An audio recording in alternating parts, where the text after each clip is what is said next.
12, isn't it? I didn't bow. I'm moving fast today. Fast. Honorable members, at the break we were debating a compendium of bills. I presume that we are now ready to move. As many? Oh, Lord, have mercy. Have mercy, Lord. The chair recognizes the honorable member from Marco City. Thank you. Thank you very much, Madam Speaker. It is an honor to have this opportunity to once again speak in this House on behalf of the people of Marco City and, by extension, Bahamians throughout the Commonwealth of the Bahamas. Madam Speaker, as I speak, my mother, Sister Laura Benson, is in Yellow Elder, where she's lived for several decades, and I want to say thank you to my mother for being my greatest support during the most difficult times in my life. I recall, Madam Speaker, when I would get in problems in school, even when I was suspended at A.F. Adley on 2 separate occasions and eventually expelled, transferred to R.M. Bailey, and they didn't accept me, and I ended up back at A.F. Adley. And I remember administrators saying that it was on the basis of the character of my mother. And I made a commitment that I would change my life. And I remember in grade 10, I would change my life to make sure that the evenings my mother cried because her children, me chiefly, was grieving her spirit, and she prayed for us and was concerned about our welfare. And so I want to say to my mom how much I love you and I appreciate you. And I know that it is your prayers and godly example that has sustained me over these many years.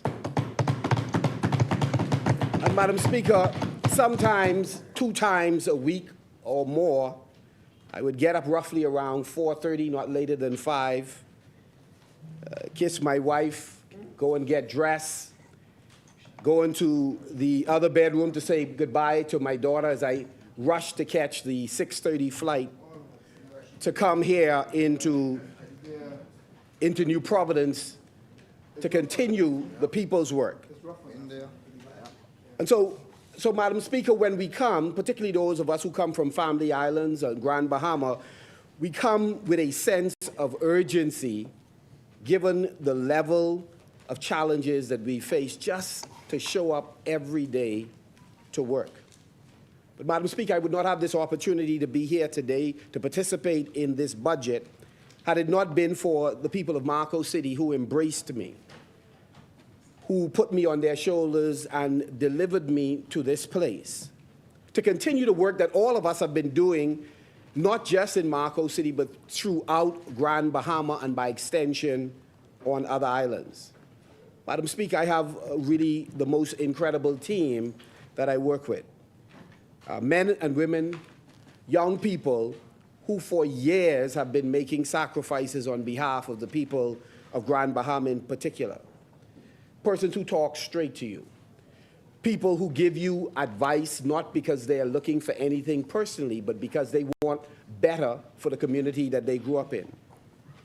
And so I say to all of our team members, those that are in the office, those that worked in the aftermath of Dorian, where we worked 7 days a week, from the beginning of September to December, going into every constituency, delivering support, and being a source of strength to so many.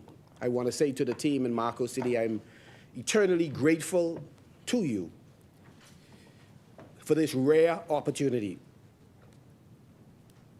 Madam Speaker, distinguished members of this House, today I stand before you to address the people of the Bahamas and to shed light on a budget that we expected would have delivered more for the Bahamian people. Madam Speaker, we are at a pivotal juncture in our country's history, and we recognize that we have accomplished much on the international stage. When people ask who we are, if they say in athletics, we're able to cite multiple names that have set world records, that have set the standard, whether it's Shawnee Miller-Weibo, whether it's Troy Camp, whether it's Fireman Brown. There are so many examples. On the basketball court, we have set a new standard from the days of Sweet Bell and the Globetrotters. Madam Speaker, if they ask who we are in entrepreneurship and in science, we just can't help but call incredible names, whether it's Isha Bowe at NASA or, as we talked earlier today, Madam Speaker, about an incredible young man who has emerged in the area of architectural designs and construction, who we have now retained once again, first under the Free National Movement and now under this government, setting a standard of excellence. But, Madam Speaker, if we rest on our laurels, we would not be in a position to change the country for the better. And so we have to look forward, Madam Speaker. We have to look not merely to the past 50 years and beyond, but we have to look to the future, Madam Speaker. And so today, we do a careful evaluation of this budget. We believe that it is our duty to hold this administration accountable and advocate for the welfare of our citizens. The budget, Madam Speaker, should be a reflection of the government's commitment to addressing the needs and aspirations of our people. And so, Madam Speaker, this side, we recognize that we are the people's employees, that we are the servants of our people. My colleague and I have committed ourselves to being responsive, Madam Speaker, to you, the Bahamian public, to your concerns as you face many challenges. And we have committed to being vigilant on critical issues that face you. Madam Speaker, in this budget, we expected to see concrete plans that would uplift the Bahamian people, stimulate economic growth, and address the pressing issues our nation faces. However, Madam Speaker, what we have witnessed is, in many ways, disheartening. An absence of measures to provide genuine relief to individuals and businesses grappling with the economic consequences of Dorian and COVID, and facing other challenges, some induced nationally and others internationally. Madam Speaker, the scarcity of support for small businesses is alarming, and we know that they're the backbone of this society. These enterprises, Madam Speaker, have faced immense hardships from prolonged closures, reduced consumer spending. We were hopeful that this budget would offer some targeted assistance, such as financial relief, access to credit, investment incentives. Instead, Madam Speaker, we witnessed yet another missed opportunity to reignite this spirit of entrepreneurship and restore the livelihoods of hard-working Bahamians. And if, Madam Speaker, workshops were being held in Grand Bahama and grants were being issued, Madam Speaker, somehow it missed Marco City. I'm not sure how well it found its way to Central and East Grand Bahama, Madam Speaker. No, sir. No, sir. So it appears as if, yes, maybe the help was targeted, but certainly it did not target us and those that we represent. Additionally, the failure to introduce comprehensive plans to address the escalating cost of living, including skyrocketing inflation, is deeply troubling. The burden on Bahamian families to increase their earning capacity, Madam Speaker, that burden is exceptionally high. And Madam Speaker, we are seeing and witnessing and experiencing eroding purchasing power. So even as we move closer to a livable wage, which is a recurring chorus of this administration, the reality is other factors, some induced by this administration, is stripping away that marginal increase in purchasing power. Madam Speaker, we expected this budget to offer practical solutions solution, such as measures to reduce the impact, Madam Speaker, of housing insecurity. Every week, those of us who have constituents, Madam Speaker, we are dealing with constant requests for rental assistance. Some persons who have moved multiple times in the course of one calendar year. And Madam Speaker, businesses in our community are crying out for help so that there is an ease of doing business in this country. Madam Speaker, and many of our people are laboring under the intense weight of high electricity bill. Yes, sir. Madam Speaker, and by and large, the present pressure that Bahamians are facing, they are facing, Madam Speaker, in large measure because of ill-advised decisions by this administration. The member for Fort Charlotte, in collaboration with the member for Cat Island, Rumkey, and San Salvador, made a terrible calculation, Madam Speaker, in not continuing the hedge. And Madam Speaker, that resulted in those fluctuating prices in the world market negatively affecting our fuel bill in the Commonwealth of the Bahamas. It resulted in a 163% increase in fuel charge. And Madam Speaker, if it wasn't bad enough that they made the wrong decision to cancel the hedge, they made a worse decision, Bahamians would say worse decision, to conceal the bad decision that they made. And then, Madam Speaker, we watch it played out in the front of national attention where they played the blame game and the shaggy game. They didn't remember. It wasn't me. And the member for Fort Charlotte, in less than 11 minutes, eight separate times, he told an untruth in this place that he didn't know, only to be forced to admit later when there was irrefutable evidence. Those high electricity bills that the Bahamian people are experiencing is the Davis-Cooper bill on the backs of Bahamians, Madam Speaker. Our children, Madam Speaker, deserve quality education and facilities that empower them to reach their full potential.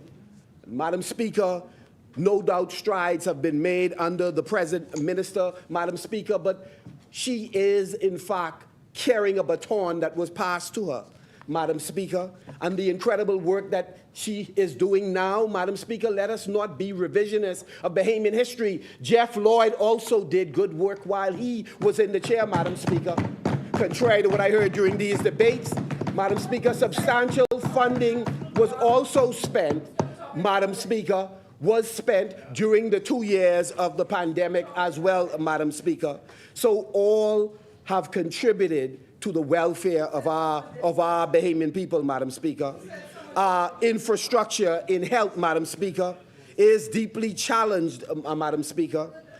Our infrastructure must be modernized and expanded to support economic development and improve the quality of life. Madam Speaker, none of us have a monopoly on loving the Bahamas, Madam Speaker, or doing well for the Bahamian people. Some would try to convince the Bahamian people that they have a monopoly, but they do not. They do not. Madam Speaker, the F&M has always stood for accountability, transparency, and good governance. Unfortunately, this budget fails to address the pressing need for greater accountability and transparency in government. Madam Speaker, it is crucial for the Bahamian people to have confidence that their tax dollars, once collected, will be used wisely. They expect to see robust measures to enhance transparency, to eliminate wasteful spending, and to ensure that public officials are held to the highest standard of integrity. Yes. Madam Speaker, members opposite would like us to shut up. You hear it constantly, even now.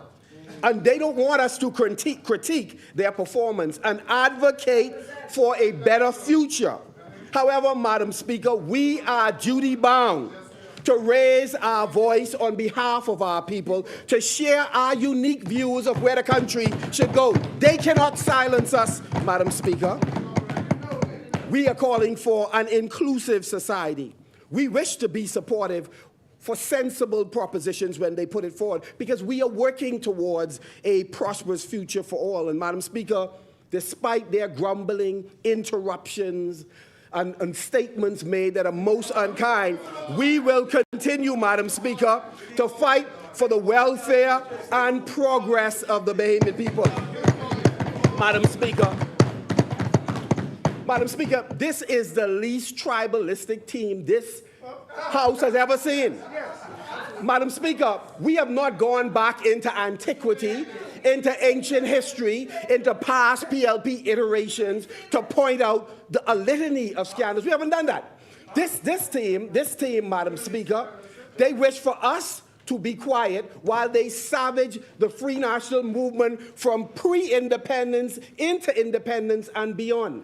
But we stay focused. We stay focused on the issue, not seeking to savage those that have retired from politics, Madam Speaker.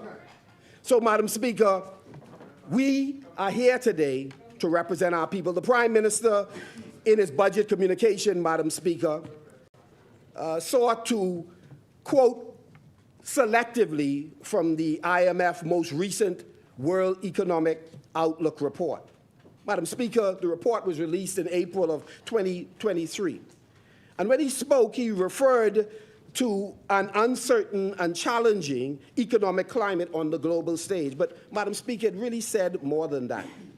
The report, Madam Speaker, had as a subtitle, A Rocky Recovery. Madam Speaker, this very aptly characterizes the state of the global economy as they saw it. In Chapter 1 of that report, Madam Speaker, it summarizes the medium-term prospects of the world economy.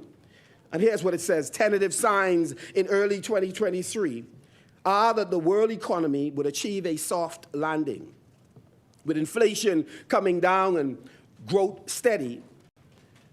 Although, however, Madam Speaker, inflation has declined as central banks have raised interest rates and food and energy prices have come down, underlying price pressures are proving sticky. They went on to say, Madam Speaker, that risks to the outlook are heavily skewed to the downside, with the chances of a hard landing having risen sharply. In layman terms, the IMF is signaling that they are no longer confident that the world can avoid the prospect of a hard economic landing, given the persistent high inflation and the strong policy measures employed by governments and central banks to counter the same. Madam Speaker, in simple terms, this means that the chances of low or no growth of the world economy is much more likely than had been hoped for. Madam Speaker, I'm making this point for the simple reason that this government has a terrible habit of overstating the case, of painting a rosy picture when mature, serious leadership would have a serious and mature conversation with the population about what we face as a nation. Madam Speaker, the IMF slashed projected growth rates for the major economies for 2023, 2024, and beyond. The IMF and others did this, but the Davis-led administration didn't. It was not in their interest to paint a realistic picture, so instead they sought to paint a rosy picture, Madam Speaker. And the question naturally is, why would a government do this? Madam Speaker, the side opposite has this unfortunate bad habit of trying to rewrite history. They came to office with an economy that, according to the National Statistical Institute, was already growing at double digits. You remember when they said they inherited, the Prime Minister himself said, they inherited an economy that was in recession. Madam Speaker, it is, according to our own institution, it is a blatant untruth. Madam Speaker, the economy was already opening. The world, again, was already opening. And there was pent-up demand. And, of course, there was the impact of policies already left in place by the F&M administration.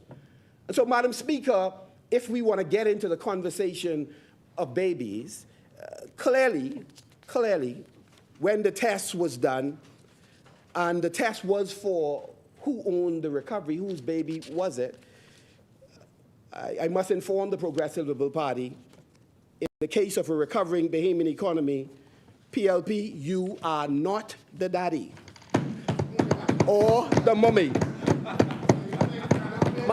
Madam Speaker, the Prime Minister only discontinued telling that story when the Free National Movement and the media called him out on it. Madam Speaker, I'd like to make two very critical points, which together explain why the government fiscal and budgetary projections are entirely off base. And, Madam Speaker, could put at risk the medium and long-term economic prospects of the Bahamas. The first point, Madam Speaker, I'd like to make is that the rapid increase in real economic growth are in large measure a result of what I just outlined. Pent-up demand, policies left in place. But the second point is really where I want to go, Madam Speaker.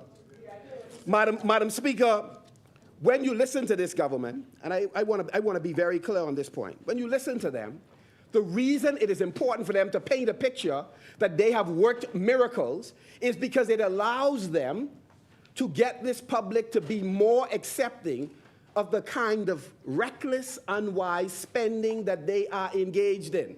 If people believe money is flowing, they can accept for a moment maybe why this government is flossing in the midst of challenging times for so many families.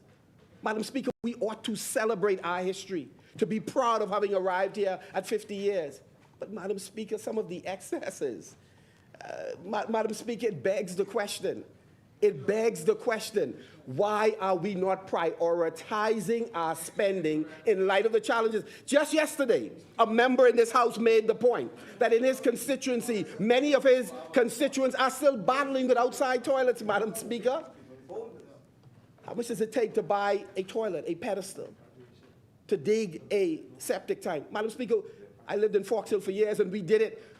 There wasn't a home around that did not have an inside bathroom that we did not work together as a community with the help of Mr. Simonet as well. We got persons to come on board and contribute to changing people's lives. Madam Speaker, and so Madam Speaker, it is important for us to be wise in our spending.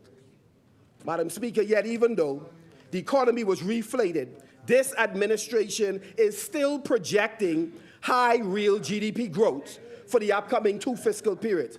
Madam Speaker, they are projecting 8.9% and 4.2%, both of which are well above our customary real economic growth rates. This rosy picture, Madam Speaker, rosy projections, Madam Speaker, is what underpins the government hopeful 400 million plus increase in revenue. And Madam Speaker, again, there are so many factors that affect recovery. Ability and willingness to reform state-owned enterprises, well, we know they're on that run. In fact, they're using state-owned enterprises as employment agencies, Madam Speaker, and we want our people to be employed. But we also want to make sure that what we do today is sustainable tomorrow, Madam Speaker, because on the front end, you could make one decision that has unintended bad consequences on the back end, Madam Speaker. Madam Speaker, we have an opportunity, Madam Speaker, in this 50th year of our independence to do something different as a nation, Madam Speaker. It is our intention to be distinctly different from them, Madam Speaker. That's why when I was in agriculture, we believe, Madam Speaker, that packing houses should be in the hands of farmers and producers organizations. That's why we believe a feed mill should be in the hands of private operators, a group of farmers with those persons who have skills to manage it. That's what we believe, Madam Speaker. They believe that they should be in charge of all of these institutions where they can hide the wastage when it comes, and invariably the wastage comes, Madam Speaker. So, Madam Speaker, this government is insisting on restraint by the Bahamian population, but they do not know how to exercise restraint. Madam Speaker, it would require serious and sober governance to do so. And you know they are at conflict. The few that are minded to be fiscally prudent don't have a strong voice in that administration, Madam Speaker. In fact, many of them learn about key financial decisions of this government. They learn about it in the press like most of us, because it's being made elsewhere, Madam Speaker. It's being made elsewhere. When the first fiscal strategy report was laid in this place, they hadn't seen it, Madam Speaker. Hadn't seen it. They hadn't seen the cuts to their respective ministries, Madam. Hadn't seen it, Madam Speaker. Madam Speaker, discipline requires that they make a commitment to pursuing cost containment and efficiencies across the public sector. Not committed to it, Madam Speaker. That's why you have $135 million being spent on consultants that they are unprepared to tell us who they are, where they're deployed, and what work they are doing on behalf of the Bahamian people, Madam Speaker. Their most favorite strategy of employment is unemploying people they perceive to be F&Ms in order to hire folks who are nipping at their heels, because I understand they're folks restless. They have been promised many things. They have been promised many things, and they have not been able to deliver. So the best way to deliver is fire some folks they believe are FNMs, Madam Speaker. They lack restraint. It would mean, Madam Speaker, if they exercise restraint, fewer large delegations, less partying, less cocktail receptions, less contracts for extravagant and unnecessary events, Madam Speaker. It would mean less consultancies for political folks who are doing political work while on government pay, Madam Speaker, hiring murderers, Madam Speaker. But because the PLP refuses to take its governance responsibility seriously, they have, in my view, overinflated the prospects for real. The chair recognizes. Sorry, is it a point of order? It's a point of order. Hiring murderers. I said mouth murderers. That's what I said. No. Let me rephrase it for you.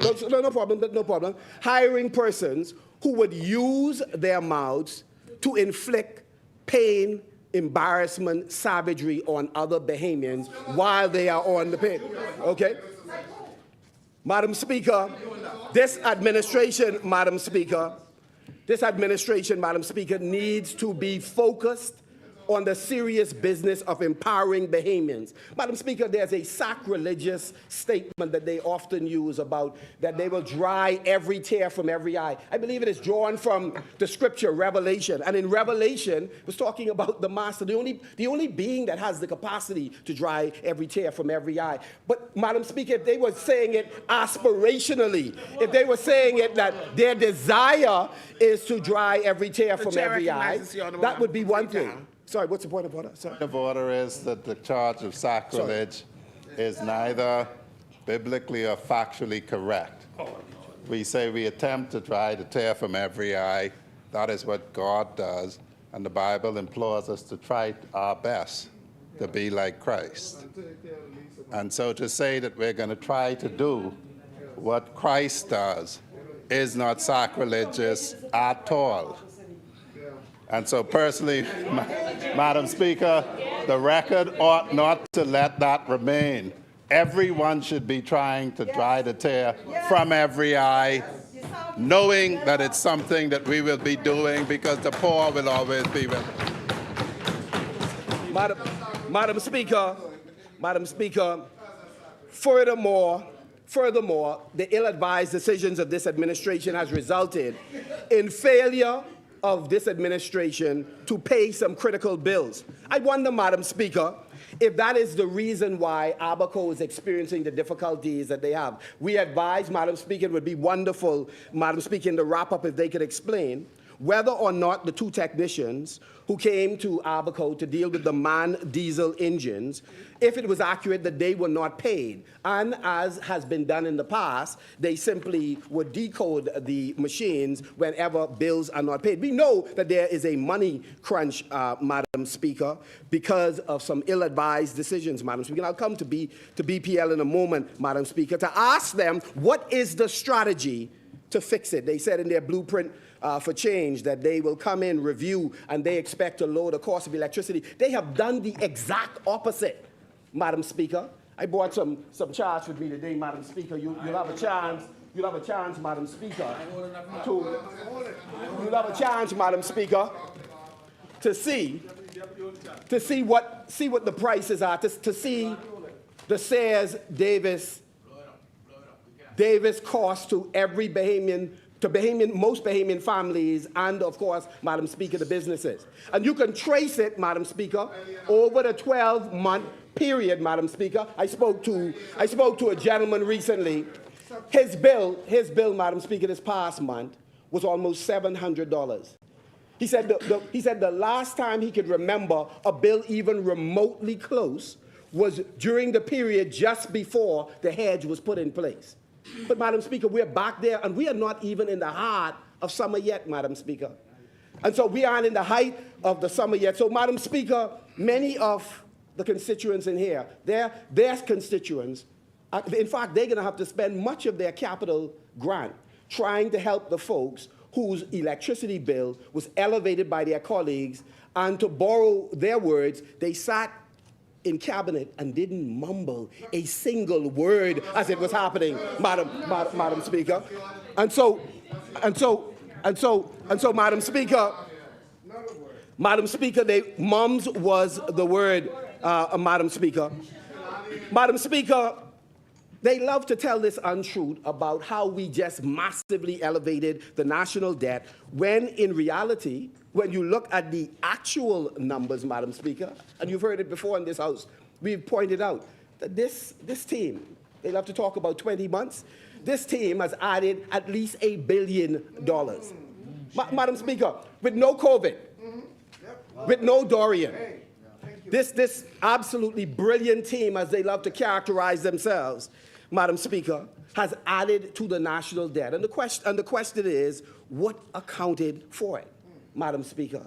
Madam Speaker, this budget failed to address the importance, Madam Speaker, of promoting light manufacturing, Madam Speaker. If we are in the midst of a crisis and you are so serious about saving money from the economic leak, we should then set out on a path, Madam Speaker, to unleash the talents of our micro and small businesses by making funds available so that they can manufacture those items that service our tourism sector, Madam Speaker. The light manufacturing industry is more than $1 billion industry. Agriculture, $1 billion, Madam Speaker. And so for all their talk in agriculture, Madam Speaker, I bring some documents today so we can deal with that. All their talk in agriculture, Madam Speaker, ask this side opposite. A country that is importing more than 95% food, whether it's crops or livestock or processed foods, have they in 20 months had a 0.2% impact on the reduction of those imports? I'll answer for them just to save them time. No, they didn't. They didn't. So Madam Speaker, it is important for us to have sober conversations about what we are facing as a country and what we must do in order to fix it. So we didn't get caught up in that kind of childish drama, painting a picture like we're doing a phenomenal job. Phenomenal job where? We're still importing 98+% of every one of those items that they're talking about. Every single one, Madam Speaker. So their productivity is represented by this, Madam Speaker, in this place. That's them. That's as productive, as active as they are in food security. That's as active as they are, Madam Speaker. That's as active as they are, Madam Speaker. So Madam Speaker, the studies we left in place by the IDB, Carlos Pugh, go and research it, by FAO, Madam Speaker, by CARDI, Madam Speaker, all of those agencies that conducted studies, Madam Speaker, they left data to show that we have the capacity as a country, if we work collaboratively in the agriculture space, to save $250 million through import substitution. Growing or producing those things that we could sell competitively to tourists or overseas. But just here alone, 250 million persons, Madam Speaker. So disrespectful that they're carrying on, Madam Speaker. Madam Speaker,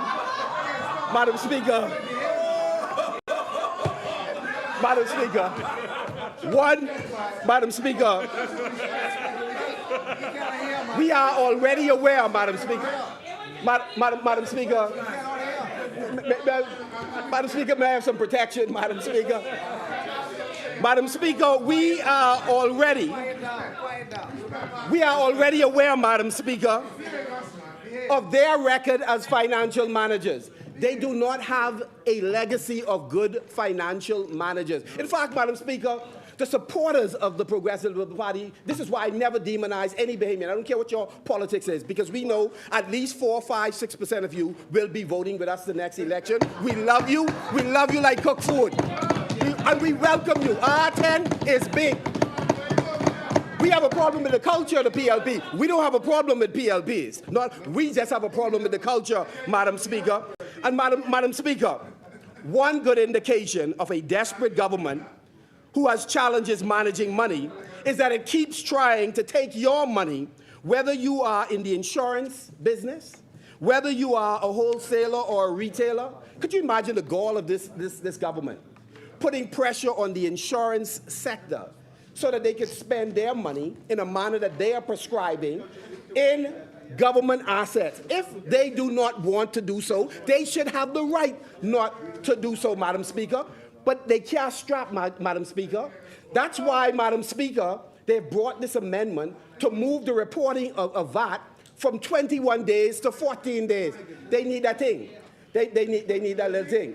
It doesn't matter, Madam Speaker, that in so many ways it is impractical to put that pressure on businesses, given the complications, whether it's with the accountants who service their industry, Madam Speaker, or it is getting all of the documentations lined up in order to submit, Madam Speaker, for a multiplicity of reasons, some expressed by the Chamber of Commerce. This pressure that they are putting on the business community, Madam Speaker, is most unfortunate, Madam Speaker. Again, they are going after funds, not just from retailers and wholesale. You know what is offensive to many entrepreneurs and Bahamians? Folks who don't know how to manage or who haven't demonstrated they are managing money properly are trying to take your money so that they can manage it for you. That's a problem, Madam Speaker. The medical supply business, again, another group that this government decide in the absence of consultation to tell them how to do things, Madam Speaker. If this government was as aggressive managing the people's resources as you are going after businesses, this country would be in a far better place. But your aggression is misplaced and misdirected. Madam Speaker, the PLP government's actions have not shown that they are governing for all Bahamians, Madam Speaker. This is not a fairer society. This budget does not accomplish that because we know that there is a narrow group on whose behalf you are governing, Madam Speaker. They have not put in place, Madam Speaker, a comprehensive crime-fighting plan, Madam Speaker. Madam Speaker, they have not, in my estimation, in our estimation, demonstrated that they are prepared to work evenly for all constituencies and constituents. It's not a fair society. Under our administration, Madam Speaker, under our administration, we intend to govern for all Bahamians. So for all of the PLPs, all the PLPs who are out there crying, because the persons who they are giving the funds to ain't letting this money. The member for Tall Pine said plenty money they putting on the road. Well, I can tell you, this road hungry. So that money ain't trickling down. It's going to some folks who pocket gonky. It's going to some folks who putting on some weight. But the average citizen is not feeling that money they put on the road. I look at the people, Angliston, because when I look at you, sometimes you're not appreciative. So, Madam Speaker, increased revenue was outstripped by uncontrolled spending. Increased revenue was outstripped by uncontrolled spending, which has resulted in an increased deficit and an increase in the national debt. Madam Speaker, this government is failing to lead our nation in a national conversation about putting together careful priorities for our country, Madam Speaker. After Dorian, $3.4 billion. After COVID, another $3.4 to $3.6 billion.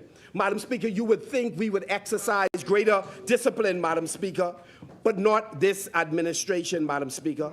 Some of their own supporters said, when we were in government, they say, listen, you all around here ain't want to spend this money. When we come back in, We gonna bust this money up. They know this body so well, Madam Speaker, because they are busting this money up, Madam Speaker. Millions, Madam Speaker, spent on celebrations, receptions, monogram items, promoting them and their governance, not the country, them and their governance, Madam Speaker. What about the Royal Bahamas Police Force reserves who are still waiting for that money? That's right. What about the Defense Force veterans who are still waiting on that money? What about the islands that are still waiting on ambulances, Madam Speaker? What about those who are waiting for fire trucks, Madam Speaker? What about my child that's waiting for infrastructural developments for the clinics to be fixed, Madam Speaker? What about the expensive vehicles that are being bought through OPM? I don't know. I just hear the car that's cost in excess of $150,000, closer to $196,000. Say it ain't so. Say it ain't so. While members of the Ministry of Work staff and other staff are struggling to find transportation to inspect properties.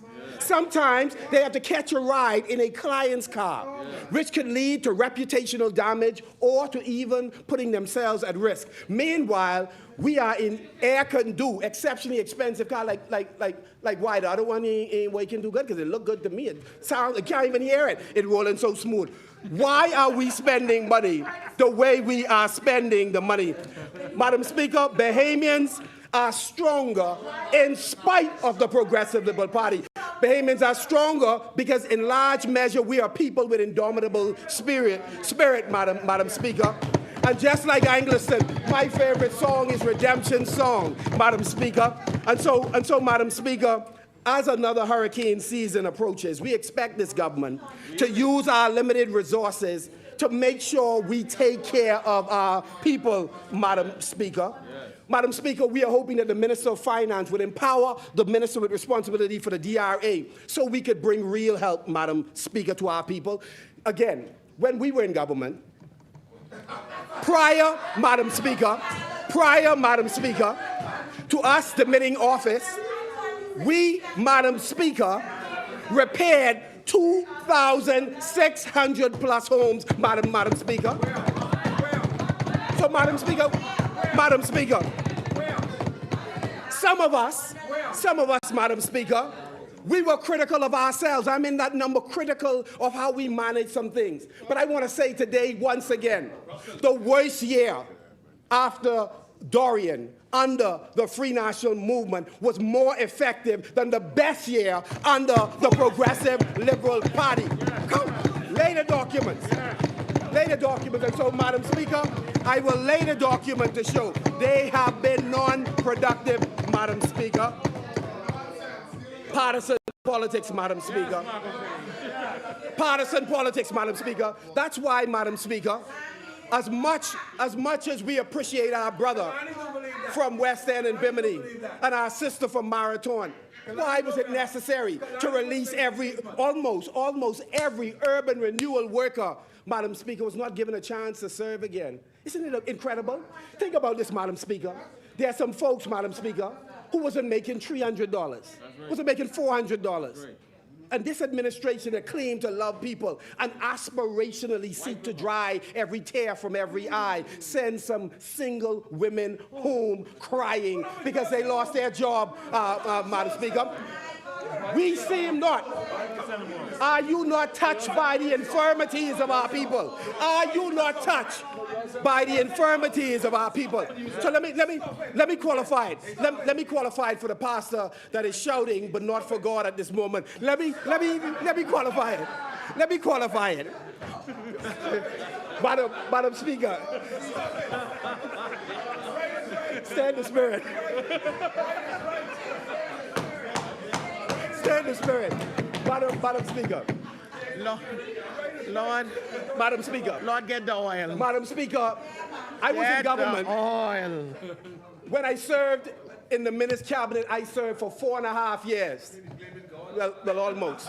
And so, Madam Speaker, the reason I can talk with authority about tribalism, about nepotism and cronyism and why I'm angry with it, because for all the criticism they level against myself, or against Shannon Dawn Cartwright or against my colleagues. Ask them. For 4.5 years, did I fire somebody out of agriculture and marine resources? Did I fire somebody out of youth sports and culture? Did I move somebody because they were politically identified? Madam Speaker, we are empowered and authorized to talk because we don't behave like that. Now, if there were some others, go penalize them. You have new leadership, and we are not functioning that way, Madam Speaker. So I'm not sure why they want us to be quiet. We will not be quiet. And if we are, even the rocks will cry out. Madam Speaker, we had, Madam Speaker, 1,000. Think about this for a moment. Member for Carmichael, 1,000 entrepreneurs. Some maintain graveyards, roadsides. They did a variety of things to transform the face of this country.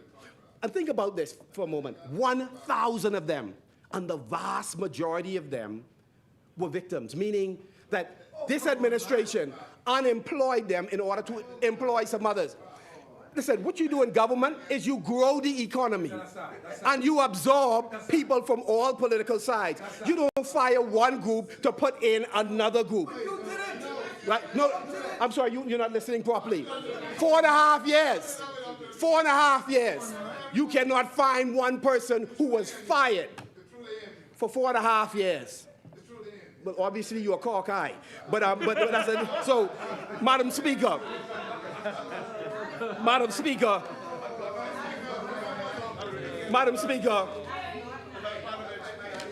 That's not part. Yeah, Madam Speaker, I'll strike that from the record. which part? The truth is not in me, or he's cockeye for not seeing the truth? No, don't say that. Madam Speaker, good governance must trump politics. Madam Speaker, I can't stress the importance loud enough of good governance, Madam Speaker. It is important for us to demonstrate in these unique positions we've been blessed with. We have to demonstrate that we are prepared to engage in good governance, Madam Speaker. Madam Speaker, let me run down a list of things that concern us. In the blueprint for change, this administration promised lower electricity prices. I'll be quick on this. The result is 163% increase in fuel charge, Madam Speaker. A broken promise. A broken promise. When people lose confidence in your word, when they lose confidence in your word, that went over.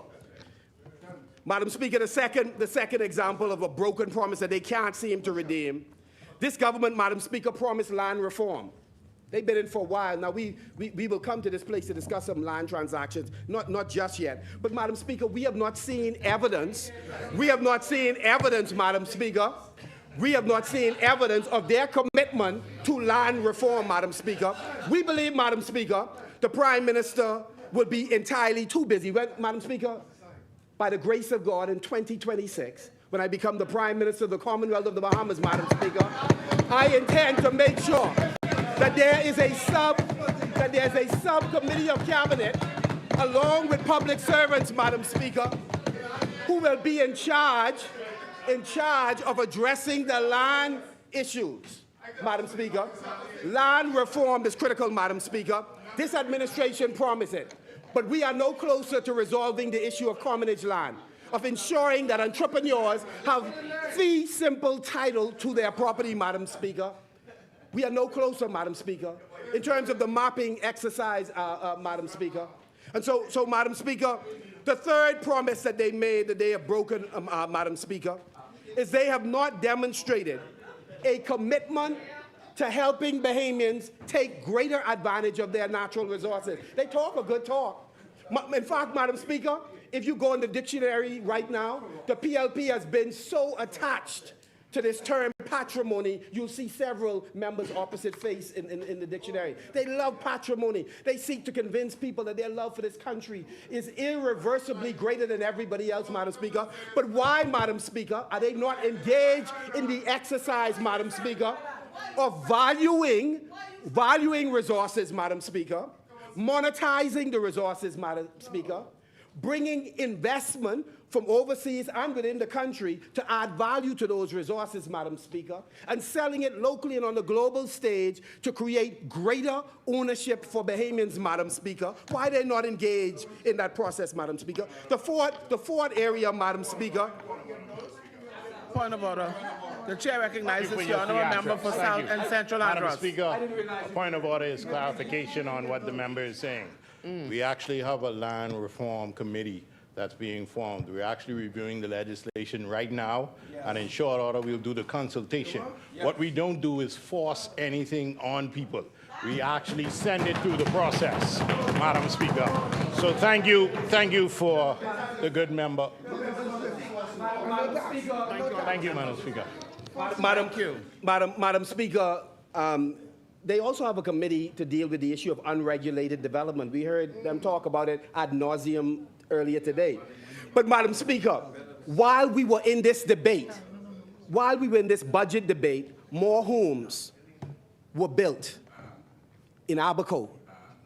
More homes were built in Eleuthera and Exuma, unregulated homes. So if you want to convince us that you are serious, get organized so that while you're talking about demolishing shanty towns, you would be in a position to stop new homes from being built in shanty towns. If you can't stop houses now, we have very little confidence that you're going to deal with that issue later. So all that is talk. So yes, you have a committee, God bless you. Unfortunately, the committee does not result in the kind of action that we need. Madam Speaker, this is the same crew that said that they were, my colleagues said, Madam Speaker, that they are committed to small business development. But Madam Speaker, we have dared them to find the $50 million in last year's budget. Madam Speaker, we've been searching. It's hard to find $10 million in this budget. So again, we are saying that if in fact you are committed to small businesses, don't sing it, as we say in Jangano, bring it. Until that day, you should be mums is the word on that side. So, Madam Speaker, broken promises cause loss of confidence, Madam Speaker. This team, Madam Speaker, made a commitment to improve the ease of doing business. Single-handedly, this administration has heaped more pressure and difficulties on the back of the Bahamian people who are in business than any other administration in the history of the Bahamas. Every time businesses look around, there is a new pressure this administration lowers on their back. If you're in insurance business, you've had two blows in recent months. If you're in the retail business, again, we've litigated that story over and over. In fact, so bad is the treatment that even the Prime Minister has admonished the gatekeepers to say, you all ease up on the businesses. You have to do it with decency and respect. Isn't that incredible? In the ministry that he runs, when he's in town. And so again, the Prime Minister has had to ask colleagues to slow your roll, ease up. So what we're saying in essence is, it is absolutely important for you to improve the ease of doing business. Listen, business is fleeing to other jurisdictions because successive administrations have not done sufficient to make it easier to open a bank account. We have not made it easier to simply demonstrate that this is a rules-based society, that when somebody's coming to do business here, they should be able to see a list of requirements on how you open a company, how you make inroads in terms of getting established, and that they don't have to go and find a politician in order to do business. Now, we left in place a template on how you could get this done. So when I heard the conversation from the gentleman in charge of digitization, I was not in the House at the time. I just smiled to myself because the work that my successor is carrying out, we began the work, Madam Speaker, in terms of ensuring that we had e-agriculture, and Kwesi Thompson, the member for East, worked diligently on the digitization of the public service. In fact, we were able to hold cabinet meetings online, Madam Speaker. We were able to ensure that businesses could interact with various ministries online, that citizens can do the same. So we were on our way. We just now need, having passed the baton, quite reluctantly, to them, we need them to continue the work, Madam Speaker. And they are not moving at the pace required, Madam Speaker. It makes no sense. It makes no sense, Madam Speaker, for us to have to go to multiple ministries to give the same information as opposed to us being able to deposit that information in the system, and only persons who need to have access to it can go ahead and access it, Madam Speaker. Madam Speaker, we were titillated for almost a year by this administration talking about the future of NIB. And it's a problem. Every time a minister mentions a course of action that they will take, the Prime Minister says, no, that's not going to happen. Because, you know, sometimes leaders have a propensity to be popular, and so they don't want to make tough, good decisions sometimes, so they'll defer it. But every decision he has deferred has come to pass. I mean, it's scriptural. So he talked about electricity. In fact, they illegally took out some actions to pass subsidies on, in fact, loan funds to BPL. And then try to hide the fact that they loaned the funds to BPL, only to find that they cash strapped, so they have to claw the money back, Madam Speaker. The same thing is true about NIB. No, we're not going to fool with NIB. Now it's been announced, but open-ended announcement, by the way, that rates will in fact increase next year. But there was no discussion, Madam Speaker, about how will we stop fraud in NIB. How will we collect the funds from those business persons who, Madam Speaker, have already collected money from employees and have not repatriated it to the government? How will we enforce the law around NIB? When will government ministries pay back the money that they borrow? Madam Speaker, these are the kinds of things people who are being asked to dig deeper in their pocket, they want to know. I think reasonable people understand we have to save NIB, and that's what so we support saving it. But we want to save it and understand that there's a holistic plan in order to deal with it. And unfortunately, this administration loves to deliver, here's the big problem, here is our narrow, linear solution, but without looking comprehensively at what the issue is. And so Madam Speaker, we are concerned. Madam Speaker, we propose that the government do the following. One, the Prime Minister should cancel the appointment of any minister, chairman, ambassador, or consultant who has failed to eliminate their or their company's NIB arrears, despite officials attempting to settle the matter.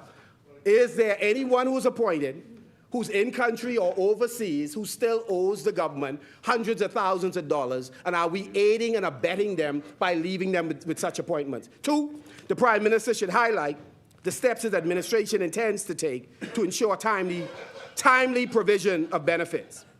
NIB should be bullish in collecting funds from employees who are holding out on turning their employees' money over. So, Madam Speaker, I've mentioned several provisions that NIB should look at. One of them also is that NIB should invest funds in a conservative manner. There's no funds that you want to get into digital currency with. Again, and I'm not suggesting that you've done that. But quite frankly, you don't reveal anything, so we don't know. But the bottom line is we have to be conservative in terms of how we manage the people's money, Madam Speaker.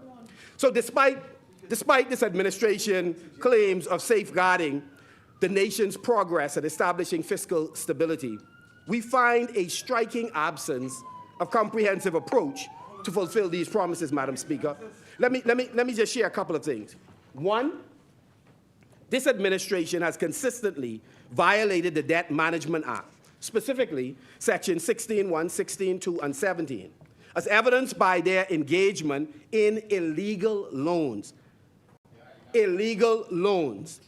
As they have loaned, Madam Speaker, in the Ministry of Housing took out a $20 million loan, according to what was reported here in this House, Madam Speaker. Madam Speaker, notwithstanding the fact that the minister is a corporate soul, nothing in their regulations or act authorizes them to take out a loan. It is an illegal loan, Madam Speaker. This administration is engaging in a series of public-private partnerships, and we support public-private partnerships. We support it so much that we wrote a policy document. I've laid a copy of it in this House. So at least you know, here are the parameters in which you have to operate when you're doing a PPP. And so, Madam Speaker, the question is, this administration is committed to PPPs as well, and we don't have a problem with it. Most of the contractors, we understand, are exceptional, no problem. Our problem is we don't understand the terms. We don't know what the parameters are within which persons are doing business with the government. And so the government is duty bound to report the particulars, since you haven't shared the policy document. And the reality is you don't follow the procurement law. Again, Madam Speaker, breaking the law. This administration that has a penchant for prosecution also has a penchant for being serial lawbreakers. The same administration that has a penchant for prosecution, the same administration that has a penchant for prosecution are serial lawbreakers, violating the Debt Management Act, violating the Housing Act, violating the Central Bank Act. Madam Speaker, when we were here previously, Madam Speaker, and we had a wonderful conversation about this. We were debating an amendment to the Central Bank Act. During that time, the case was made that there was no loan taken out. And my good cousin from Ragged Island got up and he waxed eloquently. I mean, to be quite, he's a brilliant man. Madam Speaker. But despite everything he said, precisely, Madam Speaker, and he is right. All of what he said went over my head, and I just landed on the truth. And the truth is that this government, out of desperation, drew down on the special drawing rights from the central bank, converted to about $174 million. Madam Speaker, fate would have it that the central bank audited accounts listed the funds as a loan. You going for more verbiage? The bottom line is, Madam Speaker, the central bank just recently audited accounts, listed it as a loan. So, Madam Speaker, serial lawbreakers. They violated the Electricity Act, Madam Speaker. They violated the Road Traffic Act, Madam Speaker. They have violated, Madam Speaker, the Procurement Act. Listen, but I must say, the Progressive Liberal Party is consistent, Pastor. They're so consistent that not only did they violate the Procurement Act that they met in place by the Free National Movement, they also violated the Procurement Act that they amended. So you're like equal opportunity offenders. Equal opportunity offenders. Violated it under you and violated it under us, and now you're violating it under yourself. I want to say, Madam Speaker, as I'm hearing the background noise. I'm from a member who I never clapped so much for today, and the parents was here, so I was at my best behavior.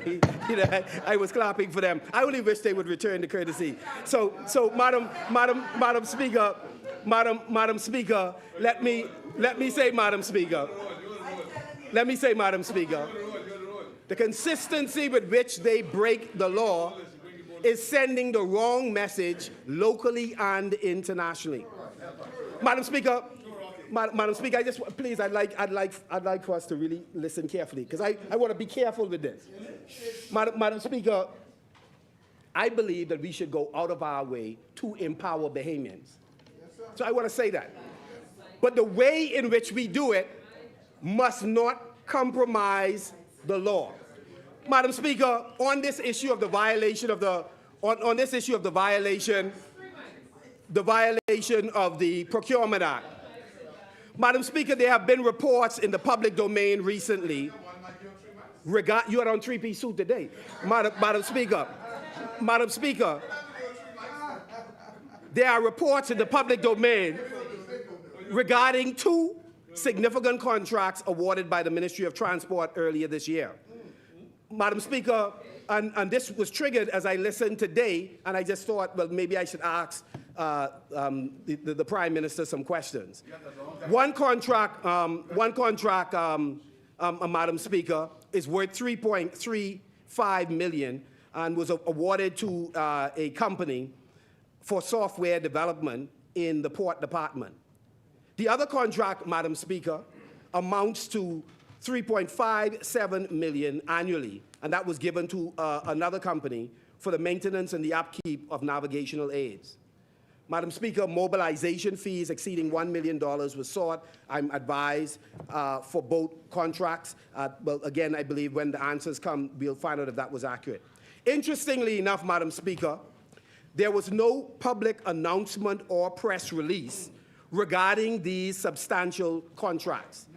Considering the excessive public relations machinery of the government, it is rather puzzling why there was no communication about these significant projects.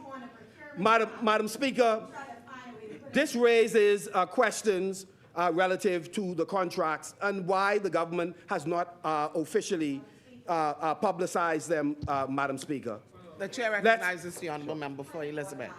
Madam Speaker, I spoke to both of those projects in my ministry that went through the absolutely transparent procurement policy of the Procurement Act, which does not require PR and marketing. Once the projects are approved by cabinet and everything is executed after being vetted by the Attorney General's office, then the minister either can do a communication or the minister can speak to that in their budget contribution or whatever speech is relevant to the actual project. So he is referring to the Procurement Act and trying to whip in things that were put in the public and not supposed to, because he wants to find a way to put it in his speech. But he can't hit me where he needs to, because the Procurement Act was followed.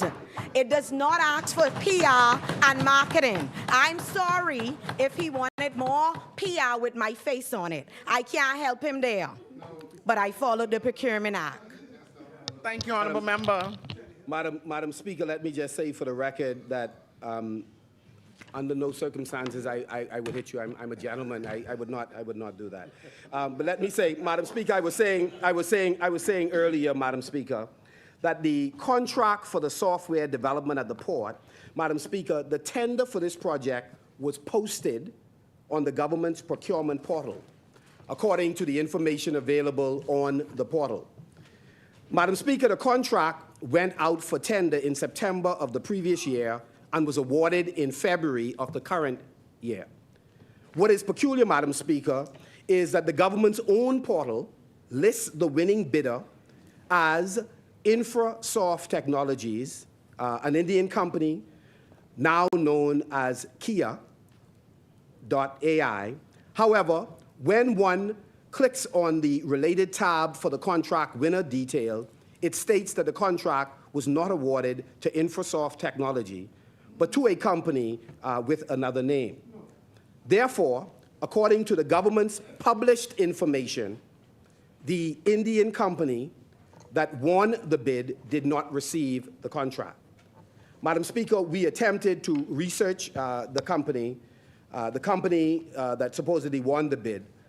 We weren't able at that time to find a website, but I'm sure one could be furnished. We didn't find a LinkedIn page as well, or any information in the social media platform, Madam Speaker. These circumstances, Madam Speaker, is what prompted the questions that are being raised. Why was the contract not awarded to the winning bidder? We don't have a problem. The company that got it, God bless them. I'm happy for them, but we're worrying about the process. A project of this magnitude, Madam Speaker, would have required scrutiny by the tenders board. What decision did the tenders board reach? Did the company submit a bid during the formal bidding process? Why did the government award a substantial contract to a company that, well, on the face of it, we don't know what the track record is in this particular area, Madam Speaker? How did the government determine the capabilities of the company in terms of previous projects that it had done, both scope and size? How many technical staff does the company have? How many similar projects has the company undertaken? Is the company merely outsourcing the work, or are they executing it themselves? Madam Speaker, there are a number of questions that we believe are important and should be answered. Madam Speaker, we expect this administration with its claim and commitment to accountability and transparency to provide satisfactory responses to these questions. The government, by virtue of not following, in this case, back to what we're talking about, the procurement law, exposes this company to reputational damage and potential legal challenges by the government, not the company, by the government not being transparent. There is a process that I just went through. Clearly, that process was not followed. On the contract for an annual payment of $3.57 million for the navigational aids, there is nothing we could locate in the government's portal regarding a bidding process for what is a $3.5 million contract per year, unless we've misread it. Certainly, as required by law, this must have been subject to competitive bid. If this $3.5 million sum is an annual figure, how much is the entire value of the contract? How many years is the contract for? Again, what is the track record of the company in this doing a project of this size? How many bids were received and analyzed? What did the tenders board decide with respect to this contract? Did the vendor win the bid? And of course, the other question is this a multi-year bid, and for how many years? Madam Speaker, we read it when we did it and when you did it. We are not surprised, Madam Speaker, by the government's lack of action in this matter, but we are hopeful that they will address these issues, Madam Speaker.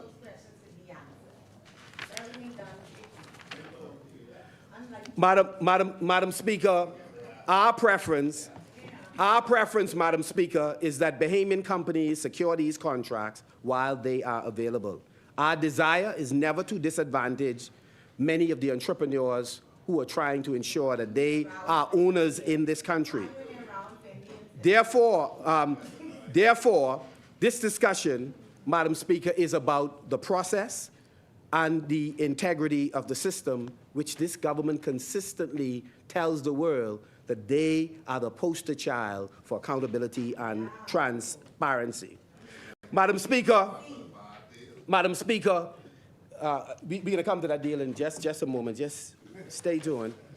Madam Speaker, the provisions of the Procurement Act of 2023, which are crucial in this discussion, closely resemble those that were in the previous act that we had. And Madam Speaker, this administration didn't follow the old one, and they're consistent. They ain't following the one that they passed themselves, Madam Speaker. Serial lawbreakers. So even if it isn't enforced, you have one that was enforced and you didn't follow that. Madam Speaker, you could get technical all you want. It ain't gonna happen today. Madam Speaker, as per section of the Act, the summary details of all eligible procurement contracts must be published in the newspapers and on the government's procurement portal within 60 days. Regrettably, this requirement was not fulfilled for the mentioned contracts, and it seems that the PLP government has no interest in adhering to this obligation for any contract. Madam Speaker, I would leave this particular category of questions because I know that this side opposite is unaffected by it. Because like with the Bermuda trip, that did not alter the way this government followed, went in, took government money for a private political trip, and came back still talking about transparency and accountability as if the public was not aware of what you just did before and after you got off the plane. Madam Speaker, the Debt Management Act, Madam Speaker, is yet another one of those acts that this government continues to violate. Madam Speaker, the Prime Minister mentioned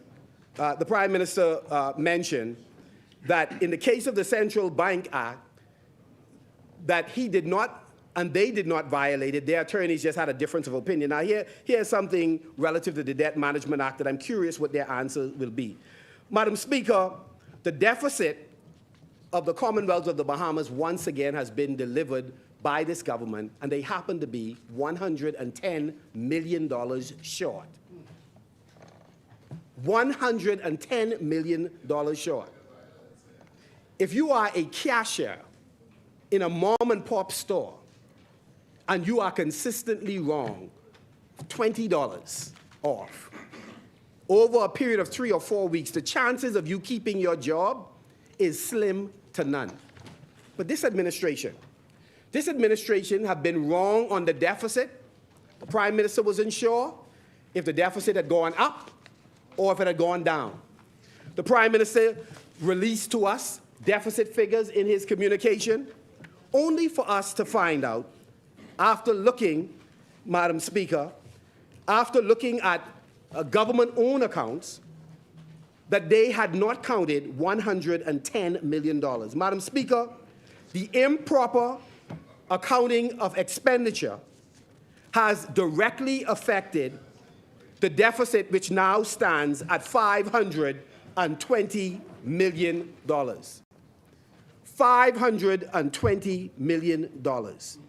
And Madam Speaker, it is absolutely shameful that this administration would seek to conceal this from the Bahamian people, Madam Speaker. Madam Speaker, let me turn my attention, Madam Speaker, to the area of taxes.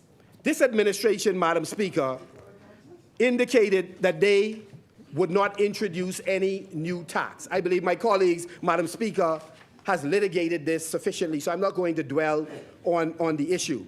But I'll just quote the Prime Minister. He said that 95% of the taxes and fees and increases were on foreigners. So by his own admission, at least 5% new tax was on Bahamians. I think 5% makes it a tax, which rules out his earlier claim of no new tax.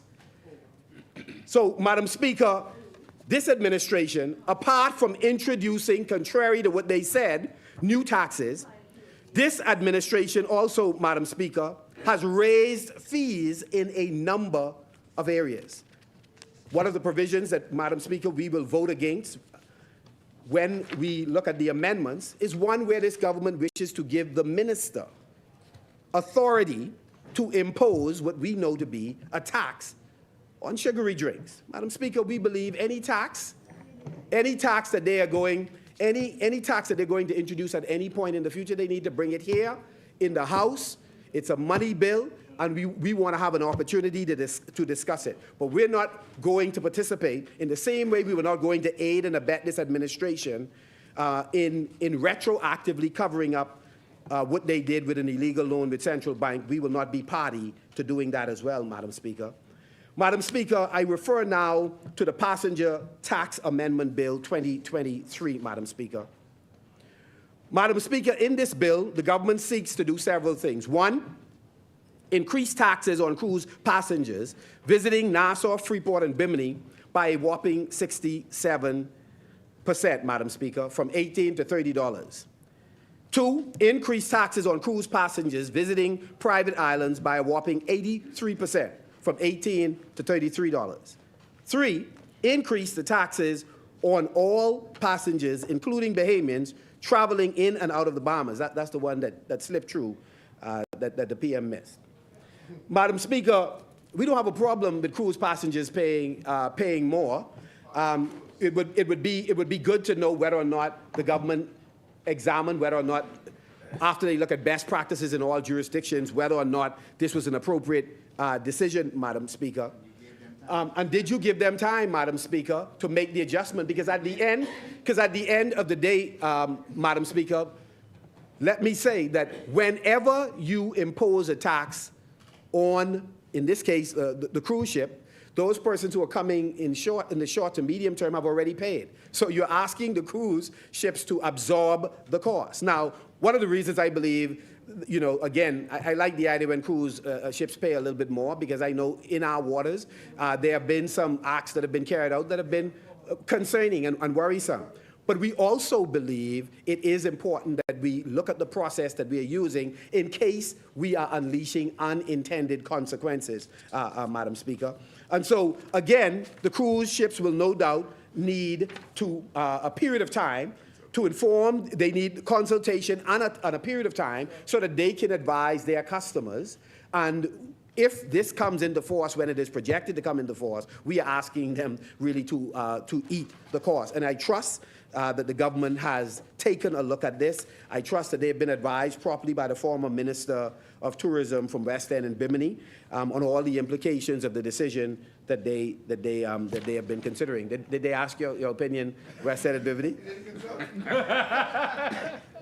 My apologies. I should not have done that. I should ask Angleston. Did they ask your opinion on what is going on?